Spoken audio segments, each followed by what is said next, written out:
Matthew chapter 8. Jesus heals a man with leprosy. When Jesus came down from the mountainside, large crowds followed him.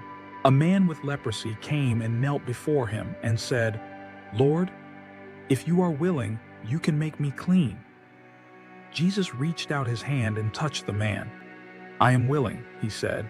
"Be clean." Immediately he was cleansed of his leprosy. Then Jesus said to him, "See that you don't tell anyone. But go, show yourself to the priest and offer the gift Moses commanded, as a testimony to them." The faith of the centurion.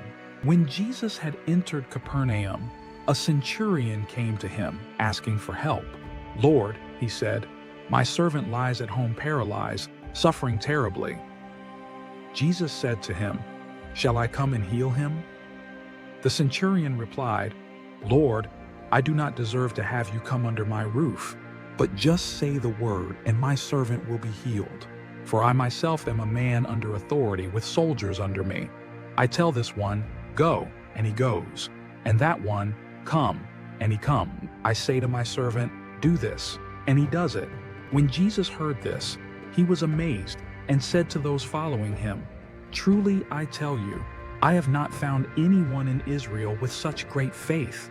I say to you that many will come from the east and the west, and will take their places at the feast with Abraham, Isaac, and Jacob in the kingdom of heaven. But the subjects of the kingdom will be thrown outside, into the darkness, where there will be weeping and gnashing of teeth." Then Jesus said to the centurion, "Go, let it be done just as you believed it would." And his servant was healed at that moment. Jesus heals many. When Jesus came into Peter's house, he saw Peter's mother-in-law lying in bed with a fever. He touched her hand, and the fever left her, and she got up and began to wait on him. When evening came, many who were demon-possessed were brought to him, and he drove out the spirits with a word and healed all the sick. This was to fulfill what was spoken through the prophet Isaiah. "He took up our infirmities and bore our diseases." The cost of following Jesus. When Jesus saw the crowd around him, he gave orders to cross to the other side of the lake. Then a teacher of the law came to him and said, "Teacher, I will follow you wherever you go." Jesus replied, "Foxes have dens and birds have nests, but the Son of Man has no place to lay his head." Another disciple said to him, "Lord, first let me go and bury my father." But Jesus told him, "Follow me, and let the dead bury their own dead." Jesus calms the storm. Then he got into the boat and his disciples followed him.